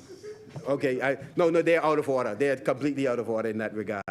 So again, Madam Speaker, the government has to recognize that throwing out this line that, well, we tax all the foreigners, you know, it's really an interesting argument, as if it is ill-advised, it's not going to bounce back and impact the Bahamian economy. But again, I know it was an attempt to camouflage the fact that they raised taxes or increased fees, even though they had promised not to. Madam Speaker, let me transition to the subject that they like. It's a chorus that they sing on a regular basis on that side. They like to talk about VAT, that we raise VAT to 12%. Madam Speaker, how quickly the PLP forgets. They were the government, Madam Speaker, that introduced value-added tax. They took it from 0% to 7.5%. Let me say that again. The previous PLP government, of which the member for Cat Island, Rumpke, and San Salvador was deputy leader, Angleston was there, West End and Bimini was there, Pine Ridge was there, Fort Charlotte was there, and of course, Carmichael was there. They took it up from 0 to 7.5. They was thinking of 15. Now let's compare that with what we did. We increased it by 4.5%. And I believe 4.5 is still less than 7.5%. So stop it. Speak the truth. So when you say on one side of your mouth that the last F&M government increased VAT, remember, the increase was 4.5%. Now let me say this. You were actually considering carrying it to 15%. Yes. 15%. And the business community responded, and you moonwalked. The chair You recognizes backpedaled. the honourable member for Yamacraw. Sorry, I yield to three-piece. Madam Speaker, the members having too much fun. He is getting all of his math wrong. He has a lot of inaccuracies. The F&M administration is a well-known fact that it wasn't 4%. They increased VAT by 60%, 60. So this new math is the first time I'm hearing, and it is wrong, and he needs to just correct it or withdraw it. Listen, I value you, so I'm not going to litigate that further. I would only say from 0 to 7.5 was the PLP. Yeah. From 7.5 to 12, we thought was 4.5. And I did fail math GCE, but I did pass arithmetic. And I believe my arithmetic today is right. Yeah. And so I'm not going to draw attention to the fact that you're the Minister of State for Education. So let me say, I'd just like to read something. I'm so sorry I don't have a magnifying glass, but it says, within the proposed package of tax reforms, it is recommended that a VAT be introduced at a rate of 15%, consistent with VAT rates generally charged elsewhere. Such a VAT rate is in combination with other reform proposals would ensure that the government will have access to adequate revenue streams for the future. And this is attributed to the Honorable Michael Alcides, MP and Minister of State for Finance. And this is 2015. I can lay it for you if you're interested in reading it. Yes. So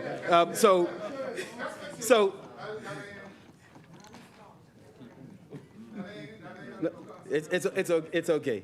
I understand. It's painful. It's painful. So again, we've gone through the passenger tax amendment bill, and so, Madam Speaker, I'd like now to transition, Madam Speaker, very briefly. I won't stay on this long because I don't believe in the piling on effect. I don't think it's polite. But the member for Carmichael, you know, it is amazing that sometimes in the moment you could have such a lift, particularly when people are bombing on the desk. But in the final analysis, the figures are not correct. In a different context, however. But so let me say this. Let me say this. Let me say this.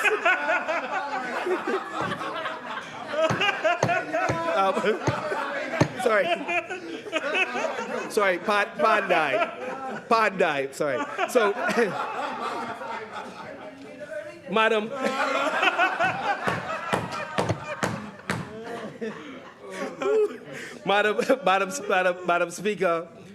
Speaker, let me just for a moment just speak to the issue raised by the member for Carmichael. Madam Speaker, we listen attentively to presentations made in case there's some information we were not privy to. Madam Speaker, what I found a bit disconcerting about the presentation, Madam Speaker, is that the member seemed to have missed the fact that 49% of the shares was acquired by Bahamians of different stripes. You had preferred as well as ordinary shares. That's a very important point that I thought ought to be made. So it's not just the issue of whether government holds shares. In fact, one way we are different than the Progressive Liberal Party, we really believe that shares should go in the hands of the Bahamian people, and we don't need the government to necessarily hold it in trust for them.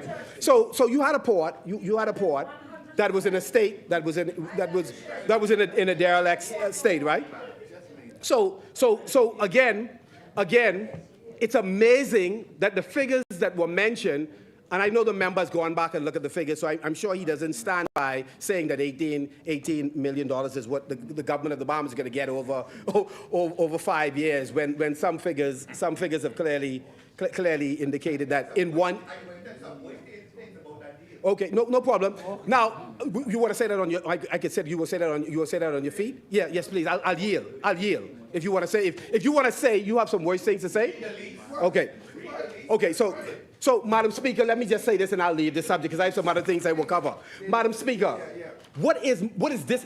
First of all, we believe the numbers are wrong.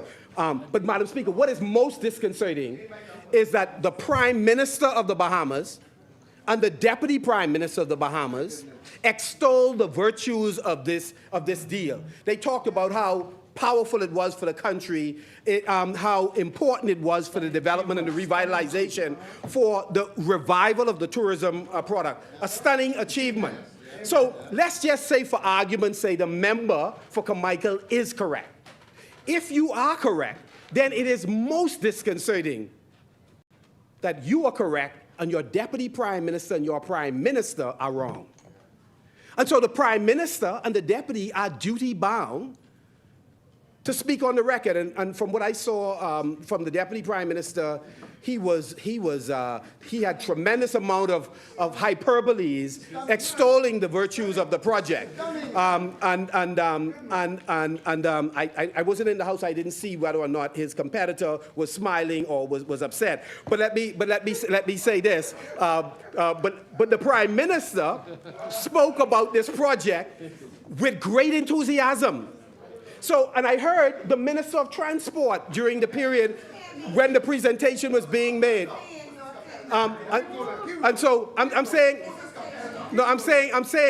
that if all of you are in agreement with the member for Carmichael, it necessarily means you are in disagreement with the prime minister.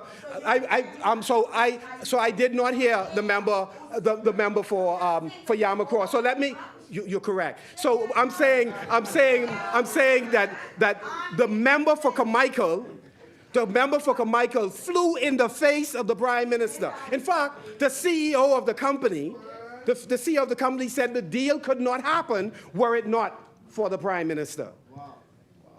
So the member for Carmichael, remember now the PLP is the party that continues to say that we ought to celebrate Bahamian talent and genius. And so it's amazing, the project, the deal was constructed by several Bahamians who are enjoying a very close working relationship with this administration, helping this administration over a number of important hurdles. And yet the member for Carmichael came to this place and said, he didn't say it was a bad deal. He said it was the worst deal in the history of the Commonwealth of the Bahamas. And so I'm going to leave that there.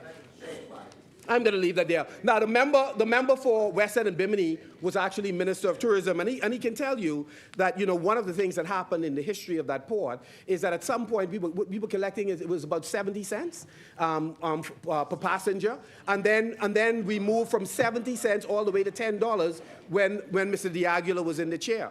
There was a period where where the Progressive Liberal Party had reversed the tax. And moved from, I believe it was 12 all the way down to must be $2. It was after every 1 million customer. And when we came back, we raised it again because we believe that we should get more. So when you start throwing snide remarks that we are in defense of the cruise ship, we'd only remind you of your history in terms of collecting taxes from the cruise ships. So let me move on, Madam Speaker. Madam Speaker, in the last few minutes that I have, Madam Speaker, I wish to address this issue of culture. Madam Speaker, I believe the time has come, Madam Speaker, that this administration, in its promotion of the orange economy, invests substantially more funds into culture, into the National Endowment Fund, into the grants program in the Ministry of Youth, Sports and Culture. Madam Speaker, I've always said, and myself and the member for Central, I've had this conversation many times, from we were in the chair, both of us having been in that ministry and felt that we were hamstrung with no resources or minimal resources. And so now that we are in a position, Madam Speaker, we will ensure that we raise the money that is invested in youth, sports, and culture come 2026 if this administration does not make the decision sooner, Madam Speaker.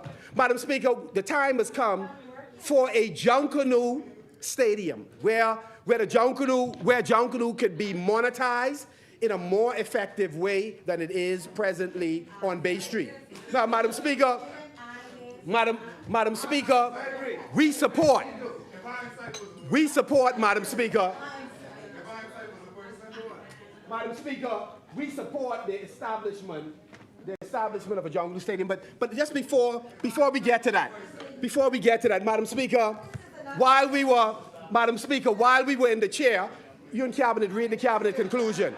We got permission while we were in Cabinet, while serving in the Minister's Cabinet, this was approved, to create a multi-purpose Junkanoo shack. We were going to do one in Grand Bahama, one in New Providence.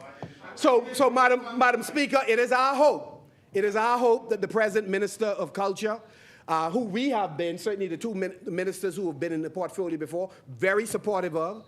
In fact, we were the forerunners who got a commitment on the $1 million towards a 50-meter swimming pool in Grand Bahama, and we hope you go and get that money. We believe every Junkanoo group shall build a multi-purpose Junkanoo shack, a creation space, a performance space, a cafe of their own, a place where they could record music, etc. And this was approved. So again, you can move with this. And let me go further. We spoke with several of the sponsors of the different groups who were minded to invest money in this. So when I made the presentation, listen, forward ever, backward never. So again, when I made the presentation, we made the point, we made the commitment to move in this direction. So, Brother Bolag, you have an opportunity. If you miss the opportunity, in the not too distant future, we'll help you out. We'll help you out with that. Madam Speaker, we believe that culture, orange economy is a multi-trillion-dollar industry. And so we support any effort to ensure that we could build an ecosystem where films can be created in the Bahamas. It isn't about the big mega film. It is about creating content for the small screen. And that is what I'd recommend to the Minister of Tourism, to the Minister of Culture, that in your discussions, you have the right idea when you're talking with networks that buy content, whether it is Netflix, Hallmark, LMNO, etc. And so we believe there's a huge potential, Madam Speaker. Madam Speaker, let me also say in the area of culture that we certainly support the establishment of a performing arts school. We only recommend that we look at a tertiary institution that is embedded in the humanities department at UB, that a school for the performing arts. But Madam Speaker, if it's going to be standalone, we will not stand in the way of that either. We believe that it's an idea whose time has come, Madam Speaker. Madam Speaker, we are creatives on this side, you know, and so we are creatives on this side. So, Madam Speaker, inflation is real. We are disappointed that the Prime Minister did not use this opportunity in this budget to address inflation and what measures he intends to put in place to address this particular issue. The budget should be about lessening the hardship of Bahamians. And I thought, I heard the comment, I heard the ideas that were shared. And again, we believe that he missed an opportunity. I really believe that if we engage the member for Exuma and Ragged Island more often, you know, he had a great deal to say when he was in opposition, and some of it made sense. But it seemed that since y'all have come to power, y'all don't ask him anymore. And so it's most unfortunate. I think you should use all members of your team in order to do a good job for the Bahamian people. But Exuma, we want you to know there's space for you on this side. So if ever you decide to come, depending on what happened in the November convention, you know, I just want you to know there's room here. I assure you I can still be in place. So, let me say this. We have concerns about the absence of a comprehensive crime plan. We heard the member for Freetown talk about the amount of officers that were hired, and we commend you. I think it's a good thing when you can hire more officers so we have more persons available to address this vexing issue of crime. But what we do not want you to get trapped with input, hiring police officers, and output, more of them on the beat. But the outcome is the figures are still going up. So we should be focused on outcome. Well, no, I mean, you can tell that story. I can just tell you, we are deeply concerned. I believe that this administration has an opportunity to call together in a crime commission. It's been recommended by all your stakeholders. Let us form a crime commission that have persons from different disciplines that can work in tandem with each other to come up with strategies to deal with prevention, with interdiction, enforcement in general, and rehabilitation. We also believe that all of us in here who represent constituencies know who the senior men and women are on the street. We know the folks in this place who are responsible for at least many of these young folks who are wreaking havoc on our street. I believe it is important.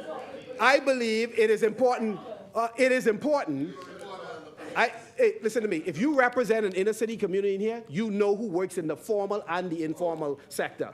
And so I believe it is important that we pull together those persons and put them in a room to discuss the issues that's causing the lives of our young people. We have an opportunity to make a difference. The member for St. Barnabas and myself submitted recommendations to your administration. We remain as a team ready and willing and able to work with this administration so that we can come up with a comprehensive plan so that we can engage persons, stakeholders in our inner city community in order to address the scourge of crime. So again, Madam Speaker, as I wrap up my presentation, Madam Speaker. Oh, this is wonderful. I'll put two of these back up here. Madam Speaker, one of the recommendations that we made, I've already mentioned, but we believe that we should work closely with faith-based organizations who have tremendous influence in our inner city community and help to resource them. It is tragic that many of them, again, who are willing to use their halls as community centers, have not found that governments have been willing to invest in the space, even during hurricane. That was an issue. Many of them could not get their properties repaired after they had housed persons as a shelter. So we can't just go and have a conversation with them. We should go with resources. We should divert some of the resources from where it's going now to empower faith-based organizations on a regular basis. The second thing that we recommend, Madam Speaker, that we ask police officers to, on a regular basis, team up. I know you go into prison, you have a number of programs that are in the prison, but one of the groups that are not a part of that captive audience are young men between the age, and young women now, 17 and 29. They're not a part of the school groups, which is the easiest audience to go to. They haven't been arrested yet, so you could meet them in alternative sentencing. But we have to meet our young people where they are. And it means going out into the community and interacting with them. Sometimes you're not even in uniform, but building relationships. Building relationships. Well, I mean, all of us have friends and relatives who are on the police force. I mean, so again, we're only making recommendations. Everything don't have to be a debate. Again, we also believe that it's important to eliminate the habitat where criminality flourishes, including eliminating derelict cars, dilapidated houses, overgrown lots, and the spots where persons who become criminals gather. I listen very carefully to Marathon. Let me give you the critique. One is, we often clear these both administrations have done it. Certainly we won't do it when we're in the chair. We clear properties and allow the properties a few weeks, a few months to grow back up. When you clear the properties, why don't you convert it into a permanent green space? Why don't you, through eminent domain, acquire the property? And don't say, y'all, come, this us now. This is Parker. I'm just saying, let's for a moment just pause. We should change these properties and change even the look of the inner city. This business of paying the fella for the heavy equipment so you get a temporary contract, and when the rainy season comes, it grow back. It's a waste of money.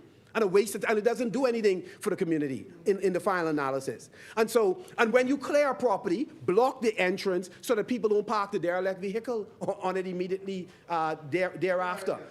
The other thing is convert some of these buildings into craft centers so that people can have livable spaces at home instead of doing all their straw work in the front room, all of the other things that artisans and artists do.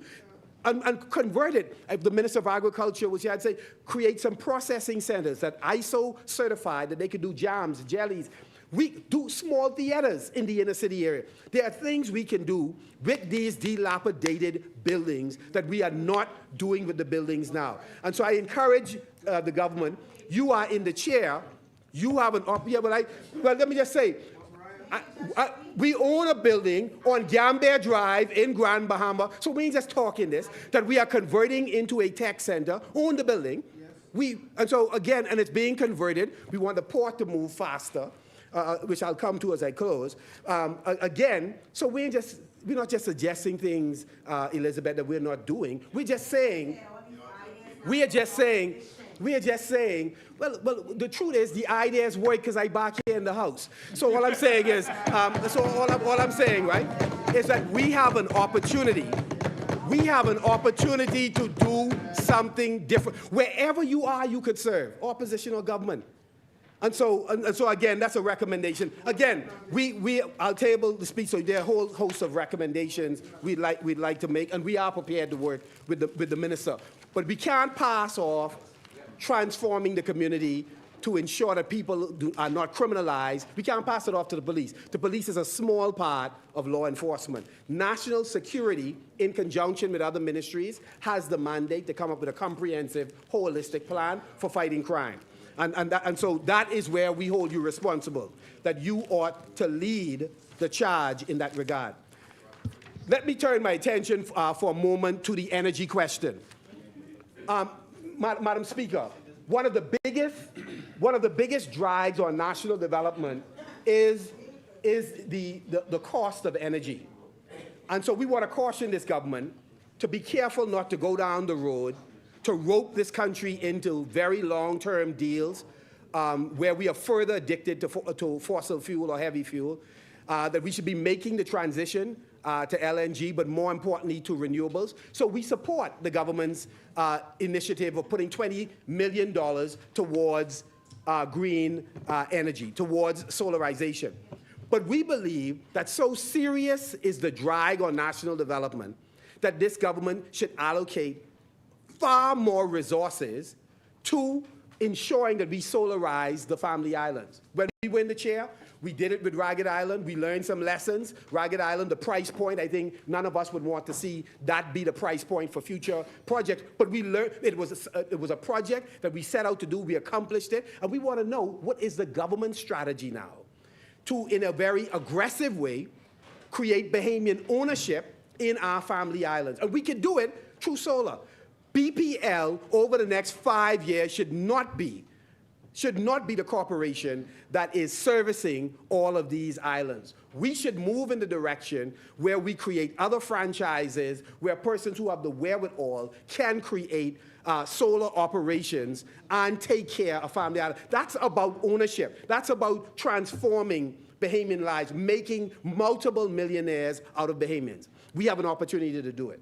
And so we are encouraging this administration to look at solar. We're also encouraging this administration to fix BPL.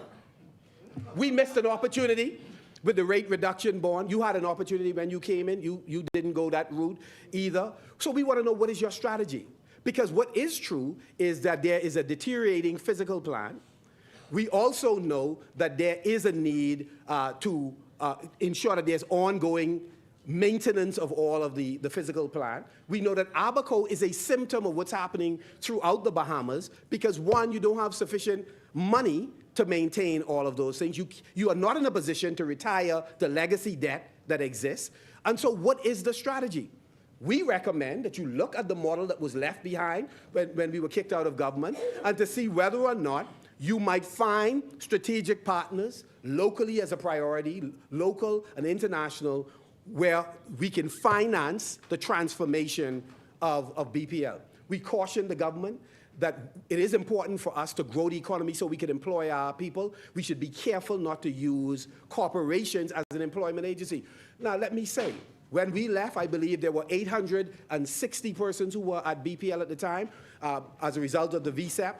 We understand that it could be as much as 100 additional persons that have been hired. We don't know, because sometimes people exaggerate, but boy, we keep hearing one figure that's fairly high. And so again, imagine if you have a corporation, if this is accurate, and if I'm not, pardon I, but if it is, think about this. The scarce resources you have, the scarce resources that you have, you are not then going to be able to use to transform BPL. And that's why we're having a lot of the problems, because many vendors will not do business with the government unless you come with cash, because they say the government is bad pay.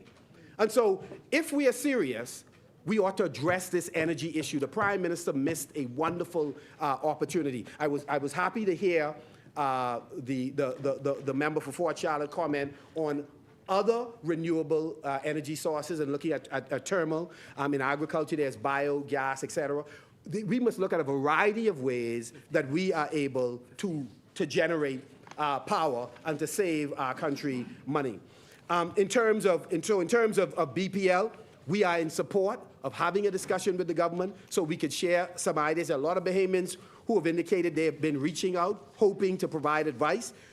They have not been met with any enthusiasm, and we believe that it is a mistake because BPL is in a desperate situation, and as a result, our people are in a bad position. Michael, our hearts went out to the people of Michael listening to the Member of Parliament and the way in which this administration has not come to the rescue in a way that they need to. And of course, there were things that we could have gotten done that we didn't. But we listening to him, it was a very painful presentation. And of course, listening to the member for Abaco, I was so happy that he spoke up for his island. He said it was a disgrace. But we have already told you one of the solutions is really you need a new minister. That's definitely the case. You definitely need a new minister with responsibility for BPL and water and sewage. There are entirely too many difficult situations that he's simply not up to the task in managing. And so it is my hope that you'd move with some degree of urgency in addressing that particular issue as well. So I leave, Madam Speaker, with just a few thoughts on the way forward. We're an archipelago. And we should seek to be in the global energy conversation. One of the things that I was so inspired by, not just the Singapore story, but the Denmark story, where Denmark has dedicated significant resources, have entered into strategic alliances in order to build an energy island where they can generate power, not just service their country, but neighboring countries. I believe that the member for Exuma, the member for Freetown, the member for Golden Gates, you have so many talented young people on your side. We should be thinking about how do we get in the global conversation. This is an archipelago.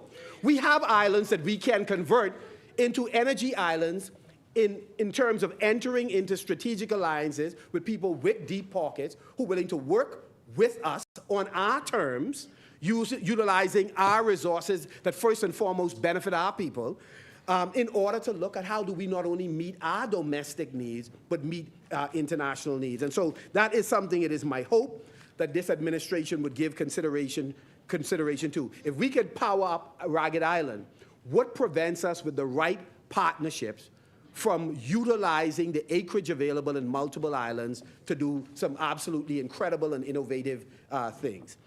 Secondly, we ought to accelerate, in our view, accelerate the pace of the implementation of e-government and throughout all ministries, departments, and of course, boards. We should move to accelerate the pace of encouraging Bahamians to establish saving accounts. I think one of the things your administration, and I recommend to the Minister of State for the Public Service, give consideration on talking with unions about getting our people to deposit some portion of their salary into a savings that can be earmarked for particular things. A number of countries have gone the route of trying to encourage a national savings plan. We are saving too little in this country, and as a result of it, Bahamians are struggling, and politicians have become the godfathers and mothers in a patronage system that is not healthy. That's why when I hear us celebrate the lunch program, I support it. All of us do feeding programs. But my God, if that is what we aspire to as a 21st generation of leaders, our people want to be able to earn money to feed themselves. So I think doing it is important. Doing it is important. It is important, and I support it. However, we should also apply our ingenuity and genius to how do we put our people in a position where they could feed themselves. We also need, in improving the ease of business, we need to accelerate the pace of the evaluation of our environmental impact assessments. We have had a department that sometimes has been an albatross around the neck of the country. We need to make sure that we protect our environment, but at the same time, we move with a sense of urgency to evaluate and get these projects on the road. We need to eliminate the two-tier system of where in Freeport, you cannot approve a project if there's an environmental component without having to come to New Providence. We need to end that nonsense. We need to make sure it's a one-stop shop. We have laws that can govern all of the Bahamas, and the bylaws, once amended in Freeport, those bylaws will be what governs the decision-making around approving projects. And if there are any excesses or oversight by the municipal body, the government, through an auditing system, can check them. And so, again, we need to improve the ease of doing business. We need to dramatically reduce the need for citizens and visitors to continue to submit KYC documents. We also need to ensure that we put online rules that govern all aspects of our national life. How you set up a company in the Bahamas. How do you, for example, apply for anything related to work permits, and that the system online works. Unfortunately, we are running into problems in terms of lengthy waits for the simplest things in the country, and we have to do better as a people. We should also accelerate the approval process for the construction industry, which includes getting plans approved, inspection of buildings being inspected on time, and occupancy. In my former life, when I did HR consulting, one of the things we attempted to do at Ministry of Works is to create a flow chart to look at how long it is presently taking from the time a plan is submitted, goes to the various ministries, and people get approval, and how do we change that system. We now need to get back to that. Money is not going to park in the Bahamas and wait for an opportunity to flourish. It'll go elsewhere if we keep joking. And so we have to fix this system. We have to also accelerate the pace of issuing both oral and written judgments in the court system. Justice delayed is justice denied. And far too many persons have concerns about getting a final judgment to move on with their life in different ways. And so it is our hope that that process will also pick up. It is also important that we create an environment that fosters job opportunities for our people, and to ensure that people coming in at the blue-collar level and the white-collar level does not displace our people. I mean, again, when I did training for financial services company, I always found it amazing when some companies try to do the sexy thing of creating a job description that only the person they have in mind could qualify for that job. We need to ensure that we hinder them from being successful in that regard. We also know if we're going to be successful as a country, securing strong financial markets are incredible, and we know that the financial services sector is doing a wonderful job, but I would love to see that we create a junior stock exchange for young Bahamians who are into whether it's green bonds or blue bonds. We have countries even in the region who have gone that route, and it is my hope that this administration would look at it. If you don't, certainly in another 2 to 3 years, we'll take care of that, but we hope you are able to move on that sooner. We also believe that we must implement effective regulations to enhance economic growth, to monitor the money supply, protect copyrights, and, of course, to create shared ownership. Far too much of what is indigenous to the Bahamas is being traded on internationally. We're not doing enough to protect Bahamian creatives locally or in the global market. And then, of course, with respect to the Sovereign Wealth Fund, as I said to the Prime Minister the other day, there is significant confusion around the investment fund that has been passed and the Sovereign Wealth Fund. There is confusion around whether or not revenues that would be earned from the carbon credit, whether or not we can ring fence the funds and earmark it to very specific things. Certainly, we have had presentations. We understand more than Joe Public, but we believe that this government has to engage the Bahamian public to have a conversation about how we are valuing their natural resources, monetizing it, adding value, and of course, trading.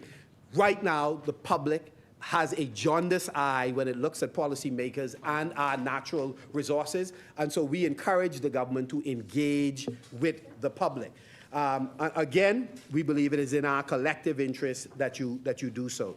We also believe that there's huge opportunity in the blue economy, retrofitting vessels so the Bahamians can engage in deep sea fishing to catch pelagic species.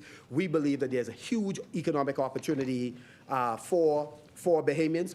We do not want foreigners fishing in Bahamian waters. So government and private sector working with entrepreneurs to raise the required resources to either retrofit the vessels or have vessels designed in order to do deep sea fishing. We believe that it is a win-win proposition for us as a country. So aquaculture, mariculture hold huge potential, and it is my hope that the Ministry with Responsibility for the Marine Resources will look at some of the studies that have already been conducted. More than 50% of all marine resources consumed are farmed, not caught in the ocean.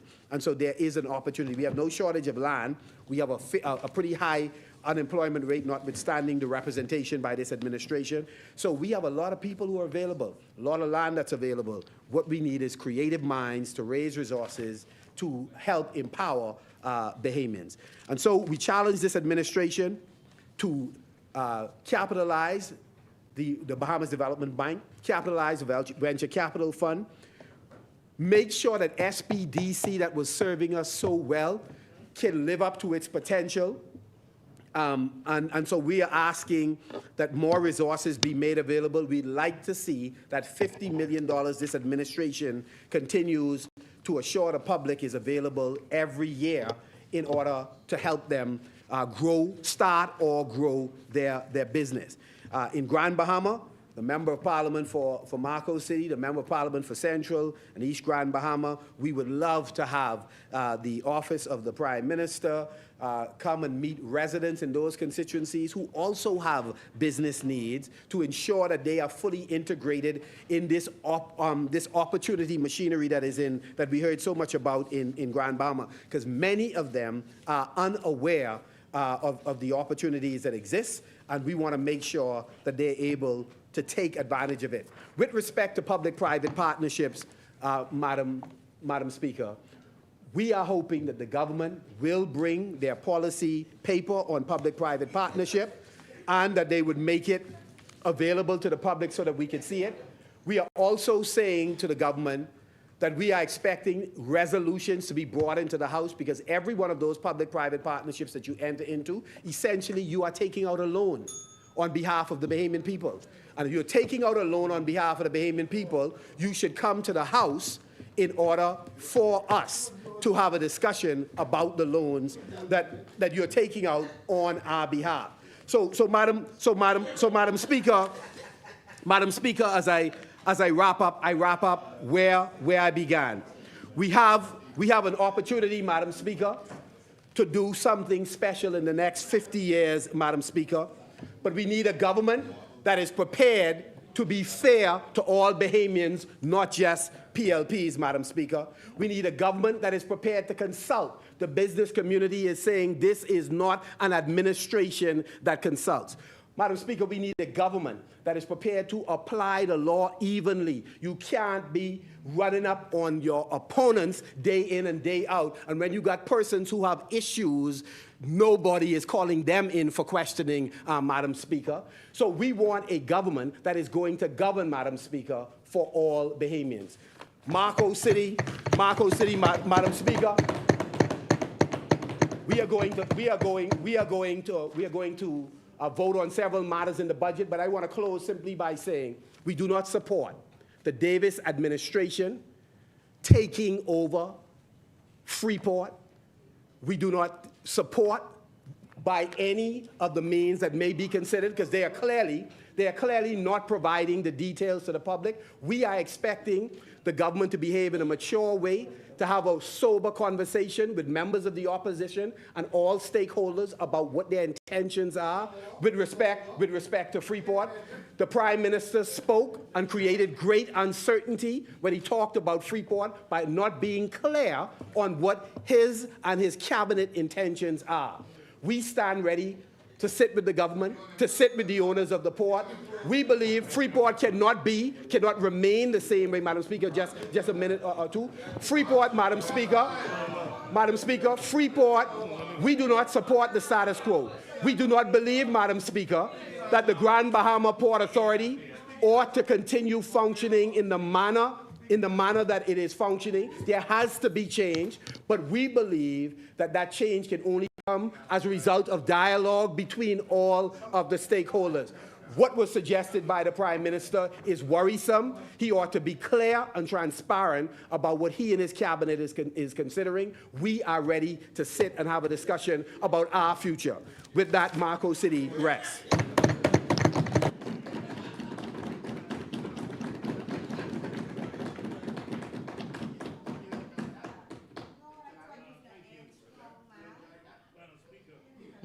Just before Marco City takes its seat, Marco City, I just wish to, I wonder whether or not you'd want to give reconsideration or give consideration to your statement earlier about termination from the civil service. Because I draw a reference to January 20th, 2018 story, the government's unilateral decision to terminate over 2,500 people from the civil service is a concern. And may I continue, Madam Speaker?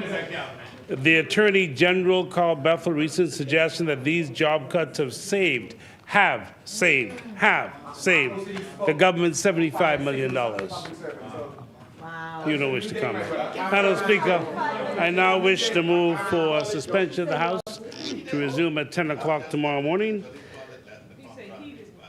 the 22nd day of June 2023. Is there a seconder? Thank you, honorable member. It has been moved and seconded that the business of this House be suspended until Thursday, 22nd of June 2023 at 10 a.m. As many are in favor will remain seated. Those opposed will stand. Madam Speaker, The motion is carried. just before members take leave, just remind members that tomorrow morning at 9 o'clock, the Book of Condolences will be downstairs in honor of the Honorable George Smith. We do meet at 10, so members would wish to come early to sign the Book of Condolences, and then we can proceed with our meeting. Thank you, honorable member.